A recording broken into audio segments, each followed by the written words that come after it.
एक नमस्कार दोस्तों, क्रिएटिव एजुकेशन इस हमारे यूट्यूब चैनल में आप सभी का हार्दिक स्वागत है।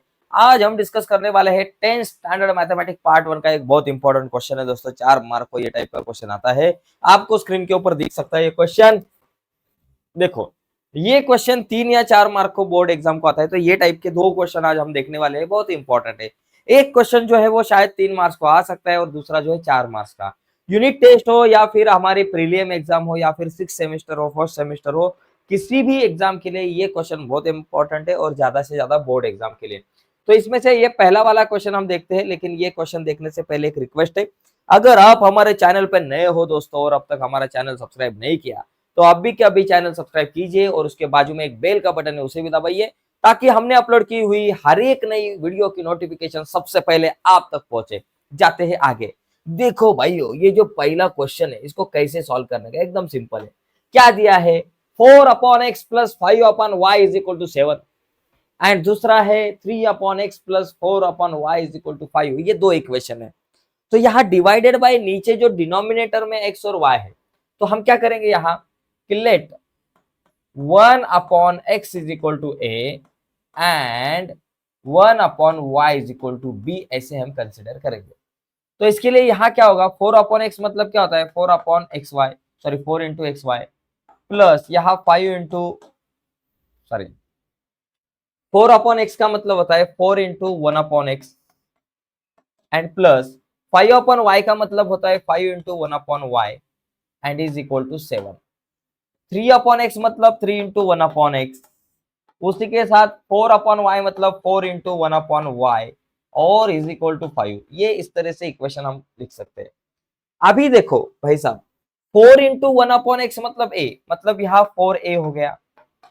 5 इंटू 1/y मतलब b, यहाँ 5b हो गया और इज इक्वल टू 7 हो गया। इक्वेशन नंबर 1 हो गया।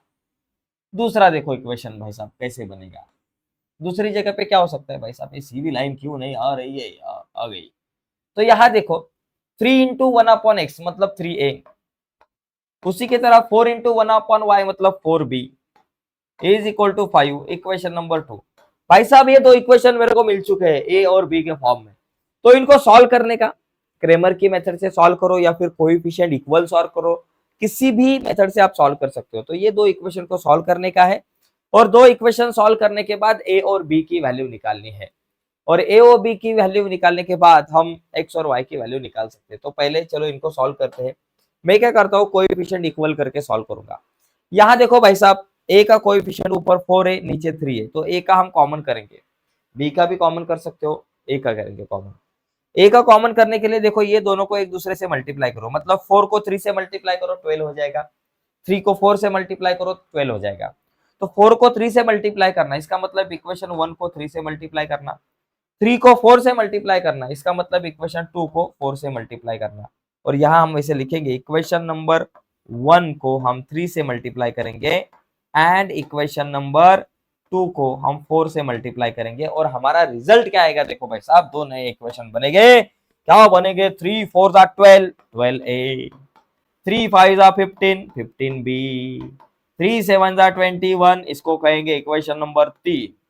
अभी 4 से ये इक्वेशन 2 को मल्टीप्लाई करेंगे, 4 into 3 12a plus 4 into 4 16b और 4 5 20, इक्वेशन नंबर 4। चलो भाई साहब, ये दोनों इक्वेशन बन गए।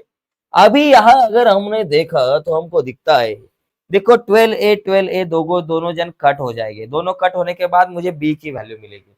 तो ये दोनों को एलिमिनेट करने के लिए ये जो दो इक्वेशन है, ये जो दो इक्वेशन मेरे पास है, इनकी एक तो एडिशन करनी पड़ती है या फिर सब्सट्रैक्शन।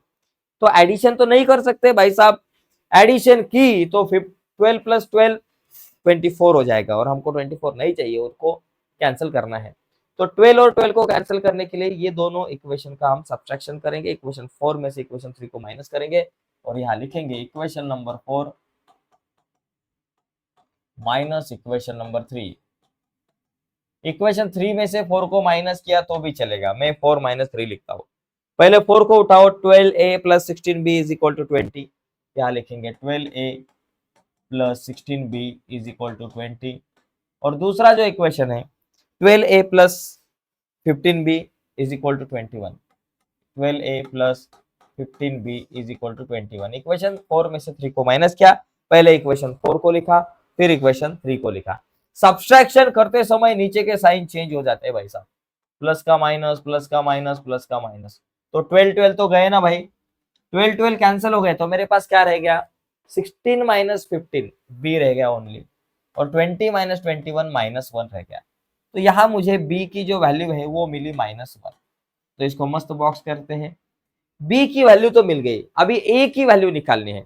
तो ए की वैल्यू निकालने के लिए ये जो बी की वैल्यू है इसको हम इक्वेशन 1 में रख सकते हैं, 2 में रख सकते हैं, 3 में रख सकते हैं, 4 में रख सकते हैं, जहां चाहे वहां आप रख सकते हो।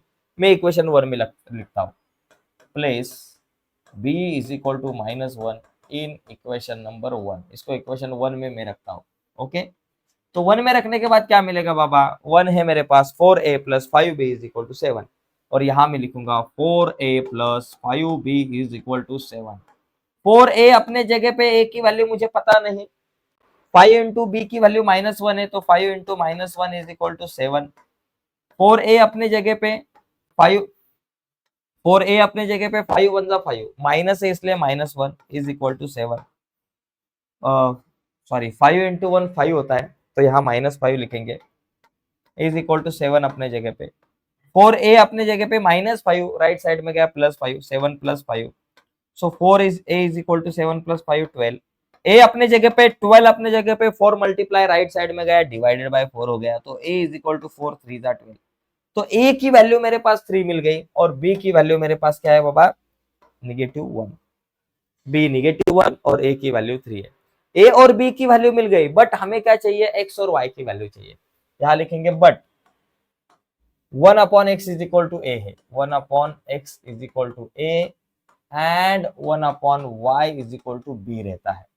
तो हम लिखेंगे 1 upon x is equal to a की वैल्यू क्या है, 3 है, तो यहाँ लिखेंगे 3 बोले तो 3 upon 1, cross multiplication 3 into x 3x, 1 into 1 1, x अपने जगह पे 1 अपने जगह पे, 3 मल्टीप्लाई यहाँ आया डिवाइडेड बाय, और उसी तरीके से 1 upon y is equal to b की वैल्यू है -1।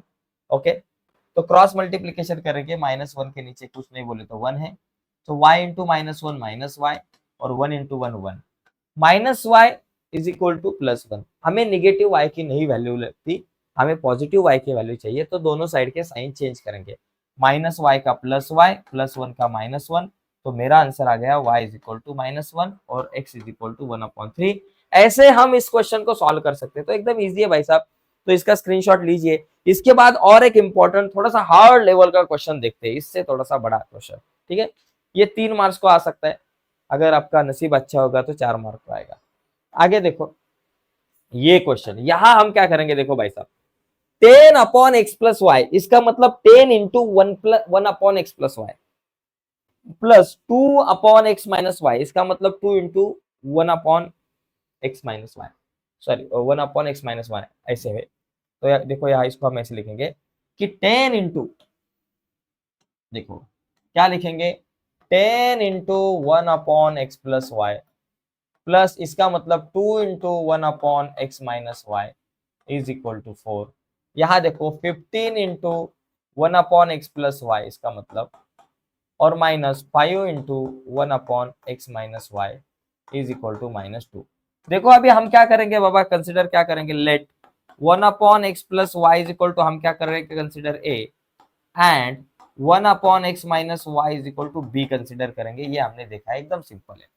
अभी मैं यहाँ दो नए इक्वेशन बनाऊंगा, देखो 10 into 1 upon x plus y, इसका मतलब 10a, because 1 upon x plus y मतलब हमने a कंसिडर किया है 10a, plus 2 into 1 upon x minus y मतलब b, इसका मतलब 2b इज इक्वल टू 4 अपने जगह पे।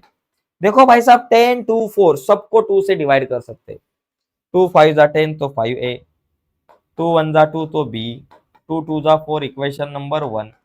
अभी देखो यहाँ दूसरा इक्वेशन बनाते हैं, 15 into 1 upon x plus y, तो 15a, because 1 upon x plus Y is equal to a, -5 into 1 upon x minus y मतलब b, और इज इक्वल टू ये -2 अपने जगह पे, इसको कहूंगा नंबर 2।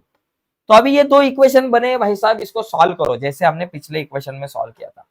इनको सॉल्व करके a और b की वैल्यू निकालो, और a और b की वैल्यू निकालने के बाद आपको मिलेगी x और y की वैल्यू। तो यहाँ हम एक काम करते हैं, देखो दोनों में से किसका कोएफिशिएंट कॉमन है, किसका भी नहीं है। ए का ऊपर 5 नीचे 15, बी का ऊपर कुछ नहीं मतलब 1 और नीचे -5 है, तो किसी का भी कोएफिशिएंट कॉमन नहीं है, तो हम कॉमन करेंगे। ए का करो या फिर बी का करो, चलो हम बी का कॉमन करते हैं। ऊपर बी है नीचे 5 बी है, तो यहाँ 5 के ऊपर 5 के बी के जगह पे 5 बी अगर मुझे लाना है, बिकॉज कोएफिशिएंट कॉमन करना है, नीचे 5 है तो ऊपर भी 5 चाहिए। तो बी के जगह पे 5 लाने के लिए बी को किससे मल्टीप्लाई करने का, 5 से। तो बी को मतलब पूरे इक्वेशन को 5 से मल्टीप्लाई करो और यहाँ लिखो इक्वेशन नंबर 1 इंटू 5। 1 को चलो 5 से मल्टीप्लाई करो, 1 को 5 से मल्टीप्लाई करने के बाद आंसर मिलेगा 5 5 जा 25 25 ए, 5 इंटू बी 5 बी और 5 2 जा 10। इसको कहेंगे बाबा तू नंबर 3 है। अभी ये दो इक्वेशन को देखो, इक्वेशन 2 और इक्वेशन 3, ये दोनों में 5 बी कॉमन दिख रहा है, माइनस और प्लस है, तो दोनों इक्वेशन का सब्सट्रैक्शन करेंगे, सॉरी एडिशन करेंगे। एडिशन करने के बाद ये 5 बी कट हो जाएगा और मुझे ए की वैल्यू मिलेगी। तो यहाँ लिखता हूँ equation number 2 plus equation number 3 करेंगे, 2 + 3 दोनों इक्वेशन की एडिशन। चलो भाई साहब इक्वेशन 2 क्या है, 2 को उठाओ, 15a minus 5b is equal to -2 और प्लस इक्वेशन नंबर 3 क्या है, 25a plus 5b is equal to 10। चलो दोनों के एडिशन करो, 15 + 25 40, तो यहाँ लिखूंगा 40a। 5b कट हो गए, माइनस प्लस माइनस 10 में से 2 गए, 8 रह गए। ए अपने जगह पे 8 अपने जगह पे 40 मल्टीप्लाई यहाँ आ गया डिवाइडेड बाय। सो देयरफॉर ए की वैल्यू क्या आ गई, 8 1 जा 8, 8 5 जा 40, तो ए की वैल्यू 1/5। मुझे ए की वैल्यू मिल गई 1/5। अभी मुझे बी की वैल्यू निकालनी है। तो बी की वैल्यू निकालने के लिए ये जो ए की वैल्यू है इसको हम क्या करेंगे, इक्वेशन 1 2 3 किसी में भी रख सकते हो, मैं इक्वेशन 1 में रखता हूँ और यहाँ लिखूंगा place a is equal to 1/5 in equation number 1। चलो 1 में रखते हैं। इक्वेशन 1 क्या है मेरे पास, इक्वेशन 1 है 5a plus B is equal to 2। यहाँ लिखूंगा 5a plus B is equal to 2। 5 into A की वैल्यू है 1/5 प्लस बी की value b is equal to 2। ये 5 5 कट हो गए, तो क्या मिला मुझे, 1 plus B is equal to 2। B अपने जगह पे 2 अपने जगह पे 1 प्लस है, राइट साइड में गया minus, so b is equal to 2 - 1 1। तो बी की वैल्यू मुझे 1 मिल गई है। ओके, बी की वैल्यू मिल गई 1 और ए की वैल्यू मिल गई 1/5। बट हमारे पास क्या है, but 1/x plus Y is equal to A रहता है। 1/x plus Y is equal to A, इसका मतलब 1/x plus Y is equal to A की वैल्यू क्या है, 1/5 है। तो यहाँ लिखेंगे 1/5। अभी cross multiplication, x plus y into 1 x plus y और 5 इंटू 1 5, तो इसको कहेंगे नंबर 1 बाबा, ये हो गया नंबर 1। अभी दूसरी चीज हमारे पास है 1/x minus y is equal to b, ये रहता है। तो 1/x minus y is equal to b की वैल्यू मेरे पास थी 1, तो यहाँ लिखूंगा 1। अभी क्रॉस मल्टीप्लीकेशन, 1 के नीचे कुछ नहीं बोले तो 1 है, x minus y into 1 x minus y हो गया और 1 इंटू 1 1 हो गया इक्वेशन नंबर। यहाँ इसको 1 नहीं कहेंगे, 1 2 3 है, तो इसको हम कहेंगे इक्वेशन नंबर 4 और ये भाई साहब को कहेंगे इक्वेशन नंबर 5। इस तरीके से इक्वेशन 4 और 5 बन गया। अभी मुझे क्या करना है भाई साहब, ये जो दो इक्वेशन है इनको सॉल्व करके x और y की वैल्यू मुझे निकालनी है। तो इनको दोनों को सॉल्व करेंगे और x और y की वैल्यू निकालेंगे। उसके लिए मैं क्या करूंगा, यहाँ equation number 1 sorry equation number 5 plus equation number 4 करूंगा, ये दोनों के एडिशन करूंगा, या 5 + 4 बोलो या फिर 4 + 5 करो, कुछ भी नहीं होगा, तो कुछ भी चलेगा। तो ये दो, चलो हम 4 + 5 लिखते हैं, इक्वेशन 4 प्लस इक्वेशन 5 ऐसे लिखते हैं, ठीक है, 4 प्लस इक्वेशन नंबर 5। तो दोनों के एडिशन करेंगे। एडिशन करने के बाद ये plus y minus y cut होगा। एडिशन क्यों कर रहे हैं, because plus y minus y cut होगा और मुझे एक्स की वैल्यू मिलेगी, और एक्स की वैल्यू मिलने के बाद मैं वाई की वैल्यू ऑटोमेटिकली निकाल सकता हूँ। तो दोनों के एडिशन करते चलो, x plus Y is equal to 5 और plus x minus y is equal to 1, दोनों के एडिशन। ये वाई वाई कट हो गया, एक्स प्लस एक्स 2x, 5 + 1 6 और ये वाई वाई कट हो गया, 2x is equal to 6। So therefore x अपने जगह पे 6 अपने जगह पे 2 मल्टीप्लाई राइट साइड में गया डिवाइडेड बाय, यहाँ 2 divided by, so x is equal to 2 3 जा 6। सो x की वैल्यू आ गई 3। अभी y की वैल्यू निकालनी है। y की वैल्यू निकालने के लिए ये जो x की वैल्यू है इसको आप इक्वेशन 4 या 5 में रखो। ओके, तो यहां मैं लिखूंगा place x is equal to 3 in equation number 4 में लिखता हूँ। चलो, इक्वेशन 4 है x plus Y is equal to 5। यहाँ लिखेंगे x plus Y is equal to 5। x की वैल्यू है 3 plus Y is equal to 5। हमें y की वैल्यू निकालनी है। y को यही रखेंगे, 5 अपने जगह पे, 3 प्लस है, राइट साइड में गए -3। सो y इज इक्वल टू 5 में से 3 गए 2। तो y की वैल्यू 2 है और x की वैल्यू 3 है। इस तरीके से ये क्वेश्चन सॉल्व कर सकते हैं। क्वेश्चन जरा बड़ा है लेकिन बहुत इंपॉर्टेंट है। ये टाइप के क्वेश्चन हमें आते हैं। ठीक है, तो देखो दोस्तों, ये क्वेश्चन देखा हमने और इसके पहले भी हमने ऑलरेडी बहुत सारे क्वेश्चन देखे हैं जो इंपॉर्टेंट है बोर्ड एग्जाम के लिए। तो इसके पहले वाले क्वेश्चन अगर आपने नहीं देखे होंगे तो इस वीडियो के नीचे डिस्क्रिप्शन में मैंने लिंक दी है, उस लिंक पे क्लिक कर कर आप ये टाइप के क्वेश्चन, इसके मतलब इंपॉर्टेंट क्वेश्चन बोर्ड एग्जाम के लिए जो है वो आप देख सकते हो। तो इस वीडियो के नीचे डिस्क्रिप्शन में जाइए और दी गई लिंक पर क्लिक करके आप पहले वाली वीडियो देखिए। बाय सबको, धन्यवाद।